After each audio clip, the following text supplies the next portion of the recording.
네, 안녕하세요. 크레산도입니다. 오늘은 비교적 좀 가벼운 이야기를 해볼까 하는데요. 바로 파충류샵에서 직원을 뽑을 때 어떤 점들을 많이 보는지에 대해서입니다. 아무래도 저희 매장 채널을 보시는 분들 중에서 나는 커서 파충류샵에서 일을 해봐야지 하시는 분들도 분명 계실 거고요. 아니면 지금 대학교를 다니시면서 파충류샵 알바를 또 생각하시는 분들도 분명 계실 것 같아서 이런 영상을 찍게 되었습니다. 아무래도 많은 분들이 파충류샵에서 일을 한다 하면은 파충류에 대한 지식이 많아야겠구나. 보통 요거를 많이들 생각하시더라고요.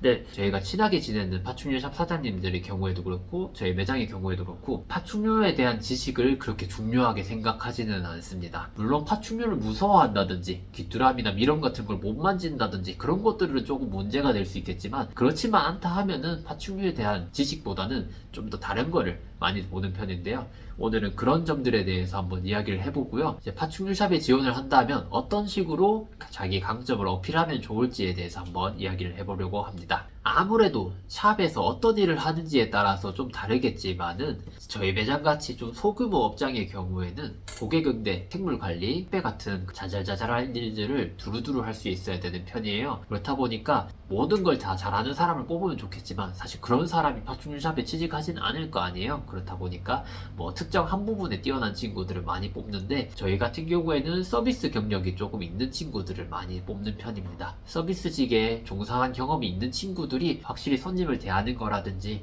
뭐 친절함이나 이런 것들이 확실히 다르더라고요. 아무래도 저희가 있는 지역 자체가 경상도다 보니까 특히 경상도 남자들이 무뚝뚝하기로 유명하잖아요. 뭐 직원 채용 공고를 올렸을 때 남자분들이 면접을 보러 오면은 다들 표정이 이래요.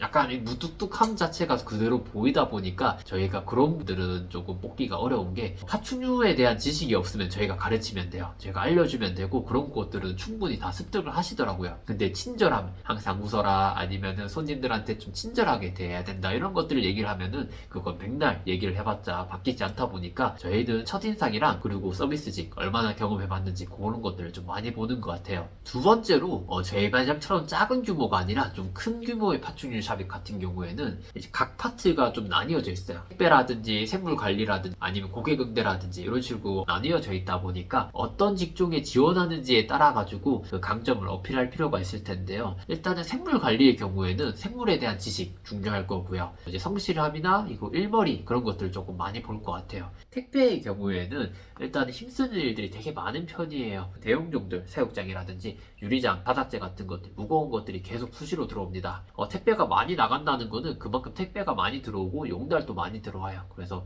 택배 내려가지고 창고 올리고 창고에서 다시 택배 보내고 이런 것들을 되게 많이 하다 보니까 체력적인 부분도 좋고 힘도 좋으면 더 좋고요. 그리고 실수를 안 하는 게 정말 중요합니다. 택배 말고 고객 응대나 생물 관리도 마찬가지겠지만은 실수를 했을 때 고객 리스크가 되게 큰 편이에요. 유리장 같은 거를 예를 들었을 때 유리장의 원가 자체가 되게 높은 편이거든요. 뭐 5개가 들어왔는데 5개 중에서 1개를 실수로 깨트려 먹었다. 그러면 그 나머지 4개를 다 팔아도 이제 그걸로는 이득을 못 내는 그런 식이다 보니까 실수 하나하나가 되게 크게 다가올 때가 있어요. 뭐 택배를 보내더라도 그걸 잘못 보냈을 때 일단 뭐 손님들한테 다시 보내드려야 되는 택배비 뭐 아니면 서비스를 보내드려야 되는 그런 비용들보다는 매장 이미지가 낮아진다는 그런 가장 큰 문제가 있다 보니까 실수를 안 하는 게 다른 것보다 좀 더 중요한 편인 것 같습니다. 뭐 고객 응대하는 거야 일단 친절하고 그리고 개체에 대해서 잘 설명해 줄 수만 있으면 돼요. 물론 다른 업종들도 마찬가지겠지만은 파충류 샵들 중에서도 뭐 사장님이 이제 인스타에서 돈 자랑하고 뭐 외제차 타고 다니고 이러면서도 직원들 임금이 안 나가는 경우들이 가끔 좀 있거든요. 그렇다 보니까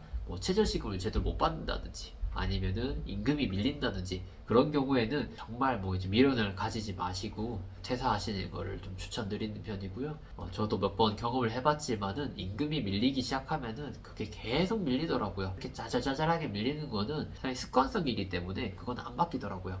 뭐 재정 이런 걸 떠나가지고 습관적으로 미루는 거다 보니까 그런 경우에는 빠르게 퇴사하시는 것을 추천드립니다. 파충류샵에서 정말 일해보고 싶다 하시면은 지원하시는 방법이 3가지가 있어요. 첫 번째는 이제 파사모라는 네이버 카페에서 구인글 확인하시는 거 첫 번째 방법이고요. 두 번째로는 알바몬이나 알바천국 같은 데에서 구인글 올라오는 거 확인하시는 것도 방법이고요. 마지막 3번째로는 정말 일해보고 싶은 파충류샵에다가 전화를 해가지고 아니면 직접 찾아가가지고 사장님 정말 일해보고 싶은데 혹시 일자리가 좀 있을까요? 얘기해보시는 것도 방법입니다. 이제 저희 매장에도 주말에만 출근하는 친구가 있어요. 그 친구 같은 경우에도 일 일손이 필요해서 뽑은 것보다는 샵에서 너무 일해보고 싶다는 열정이 보여가지고 이제 뽑은 친구고, 지금 1년 넘게 지금 일을 하고 있습니다. 그 친구 같은 경우에도. 다만 너무 열정이 과해가지고 그 매장의 대표님을 계속 달달 볶는다든 그런 거는 좋지 않으니까 딱 한 번 정도는 그 열정을 보여주는 것도 방법이라고 저는 생각을 합니다. 네, 오늘 이렇게 파충류샵에서 직원을 뽑을 때 어떤 점들을 보는지에 대해서 이야기를 한번 해봤는데요.